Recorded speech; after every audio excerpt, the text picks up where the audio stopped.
Good morning my dear students. आप सभी को बीसीसी के यूट्यूब चैनल पे मैं आलोक करेंट अफेयर्स क्लासेज में तहे दिल से स्वागत करता हूं।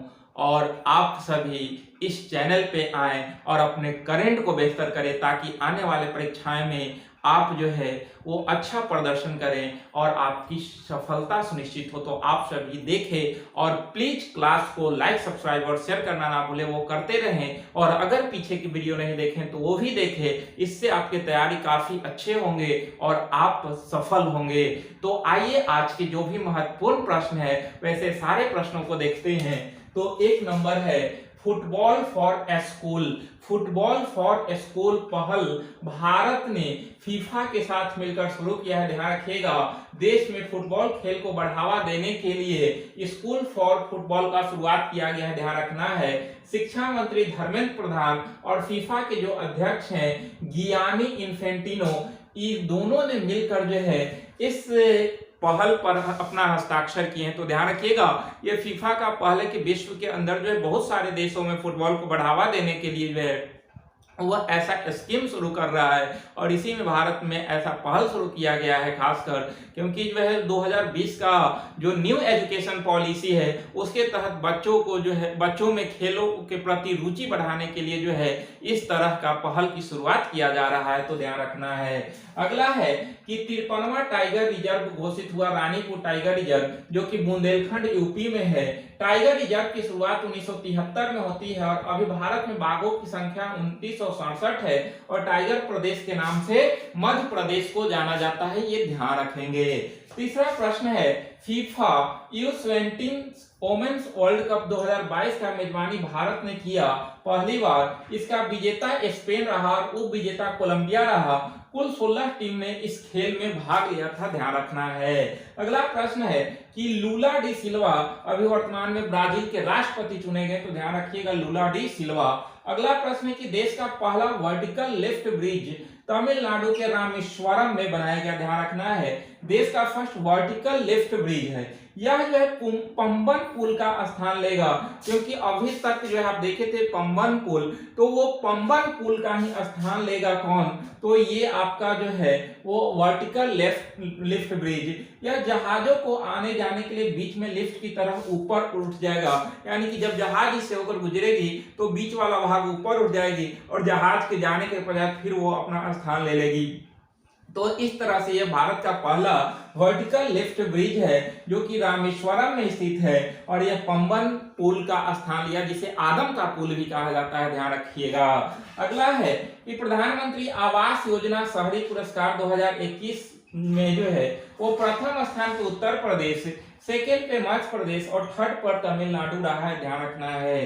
अगला है कि 41वां अंतर्राष्ट्रीय पुस्तक मेला का आयोजन शारजाह में किया गया और यह शारजाह जो है वो यूएई के अंदर स्थित है और इसका आयोजन सूचना और प्रसारण मंत्रालय के द्वारा किया गया और इस बार का थीम है शब्दों का प्रचार। शब्दों का प्रचार इस बार का इसका थीम है, तो ध्यान रखेंगे। अगला है कि बच्चों के अनुकूल पुलिस थानों की घोषणा ओडिशा के नवीन पटनायक सरकार के द्वारा किया गया, ताकि बच्चों में के जो है वो अनुकूल पुलिस थाना, यानी कि उनके अनुकूल होना कि उन्हें जो है वो डर पैदा हो, इसलिए जो है ऐसा करने की घोषणा ओडिशा के द्वारा किया गया। अगला है कि इंडिया गेम 2022 का आयोजन दिल्ली में किया गया और यह स्वास्थ्य मंत्री मनसुख मंडाविया के द्वारा किया गया है, ध्यान रखिएगा। इसका उद्देश्य है सतत विकास के लिए सरकार के नीति को प्रचार प्रसार करना और इस बार का थीम है vision 2030 chemicals and petrochemicals build India, जो है इस बार का थीम है vision 2030 chemicals and petrochemicals build India, इस बार का थीम है, ध्यान रखना है। अगला है मानगढ़ धाम जो कि गुजरात और राजस्थान सीमा पर यह स्थित है। यहीं पर प्रधानमंत्री मोदी के द्वारा जो है वो राष्ट्रीय स्मारक घोषित किया गया मानगढ़ धाम को, ध्यान रखना है।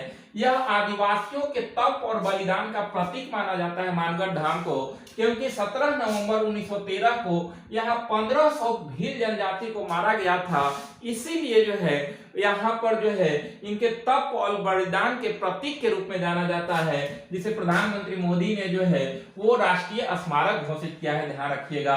अगला है कि सरस फूड फेस्टिवल 2022 का आयोजन नई दिल्ली का नई दिल्ली में आयोजन किया गया और इसका उद्देश्य है कि स्वाद को बढ़ावा देना।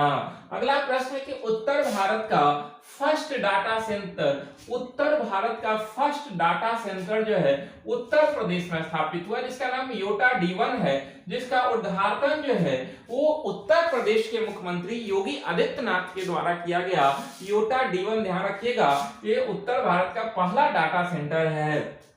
अगला है काफी चर्चा में रहा मौरवी शहर। मौरवी शहर काफी चर्चा में रहा, ये गुजरात में स्थित है। यहीं पे एक पुल था जो कि माछू नदी पर था और यह पुल गिर गया जिससे लगभग 200 लोगों की मृत्यु हो गई है। तो काफी चर्चा में रहा ये मौरवी शहर गुजरात के अंदर है, जो कि माछू नदी पर वो ब्रिज था जिसके गिरने से बहुत लोगों की मौत हुई है। अगला है कि पूर्वोत्तर में भारत का पहला मछली संग्रहालय यानी कि एक्वा पार्क तारीन में स्थापित किया गया, जो कि अरुणाचल प्रदेश में स्थित है, ध्यान रखिएगा। और यह भारत का फर्स्ट एक्वा पार्क का हिस्सा जो बना वो तारीन बना, तो यहीं पर पहला जो है वो मछली संग्रहालय स्थापित किया जाएगा। सैन्य अभ्यास है सिम्बैक्स, जो कि भारत और सिंगापुर के बीच आयोजित किया गया। यह हिंद महासागर में समुद्री सुरक्षा को बढ़ावा देने के उद्देश्य से इसका आयोजन किया जाता है, ध्यान रखना है। नेक्स्ट अभ्यास है IMT त्रिलाट। IMT त्रिलाट यह त्रिपक्षीय नौसेना अभ्यास है, जिसमें भारत, इंडिया, M मोजाम्बिक और T जो है वो तंजानिया, यानी कि 3 देश भाग लेती है। तंजानिया में आयोजन किया गया। प्रशिक्षण तथा समुद्री सहयोग का बढ़ावा देना इसका मुख्य उद्देश्य है, ध्यान रखना है। अगला है कि गरुड़ 7। गरुड़ 7 वायुसेना अभ्यास से काफी चर्चा में रहती है, बहुत बार परीक्षा में पूछा गया है गरुड़। तो गरुड़ 7 आयोजन हुआ जोधपुर में और इसमें भारत और फ्रांस भाग लेते हैं, ध्यान रखिएगा। यानी कि भारत और फ्रांस के बीच के जो है वायुसेना अभ्यास है गरुड़, और गरुड़ जो है उसका 7वां संस्करण का आयोजन जोधपुर में किया गया, ध्यान रखना है। टाटा स्टील के एक्स MD यानी कि पूर्व MD doctor Jamshed J Irani का निधन हो गया। इन्हें स्टील मैन ऑफ इंडिया के नाम से जाना जाता है। 30 वर्षों तक लगभग जो है वो इसका MD रह चुके थे टाटा का, तो ध्यान रखिएगा इन्हीं को steel man of India Jamshed J Irani का, इन्हें 86 वर्ष की आयु में निधन हो गया है, ध्यान रखना है। अगला है कि इला भट्ट का निधन हो गया और ये शिक्षाविद और गांधीवादी सामाजिक कार्यकर्ता थे और इन्होंने self employed business association SEWA की स्थापना 1972 में किया था और इनका निधन हो गया, ध्यान रखिएगा। तो इला भट्ट का संबंध जो है वो शिक्षाविद और गांधीवादी सामाजिक कार्यकर्ता के रूप में जाना जाता है। अगला है कि फर्स्ट राजेंद्र प्रसाद पुरस्कार। फर्स्ट राजेंद्र प्रसाद पुरस्कार प्रोफेसर रमेश के अरोरा को उपराष्ट्रपति जगदीप धनखड़ के द्वारा दिया गया, ध्यान रखिएगा। और ये आपका राजेंद्र प्रसाद पुरस्कार की शुरुआत जो हुई वो 2022 में हुई और यह पहला रमेश के अरोरा को दिया गया उपराष्ट्रपति के द्वारा, ध्यान रखना है। अगला है कि पुनीत राजकुमार को मरणोपरांत कर्नाटक रत्न से सम्मानित किया गया। कर्नाटक के मुख्यमंत्री बासवराज बोम्मई है और उन्होंने पुनीत राजकुमार को जो है मरणोपरांत कर्नाटक रत्न से सम्मानित किया। पुनीत राजकुमार का जो है पीछे हम लोग देखे थे कि जो है वो 46 वर्ष की आयु में निधन हो गया था, तो उन्हीं को जो है वो आपको मरणोपरांत कर्नाटक रत्न से सम्मानित करने की घोषणा कर्नाटक के मुख्यमंत्री के द्वारा किया गया। पुनीत राजकुमार को अप्पू के नाम से जाना जाता है, अप्पू के नाम से चर्चा में रहते थे, तो ध्यान रखिएगा इन्हें अप्पू के नाम से भी जाना जाता है।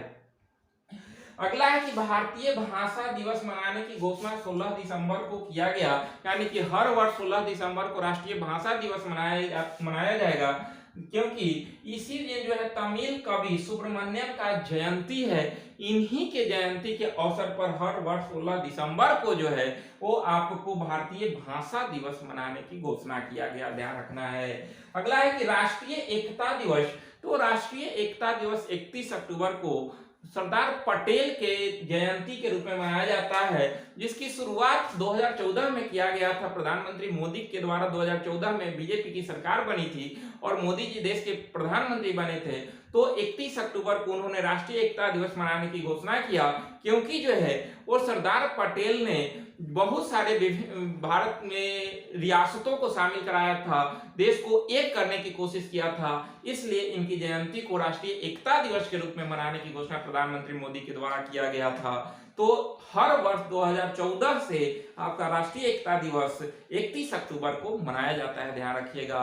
और इन्हीं के याद में जो है वो गुजरात के केवड़िया में स्टैच्यू ऑफ यूनिटी की स्थापना जो है वो किया गया, जो कि सबसे ऊंची प्रतिमा है। तो इस तरह से ये सारे प्रश्न को ध्यान रखेंगे, आपके परीक्षा के दृष्टि से ये सारे प्रश्न काफी अहम है। आप सभी देखें और जो है क्लास को लाइक सब्सक्राइब शेयर करते रहें और क्लास का आनंद लेते रहें। तो आप सभी को बहुत बहुत धन्यवाद।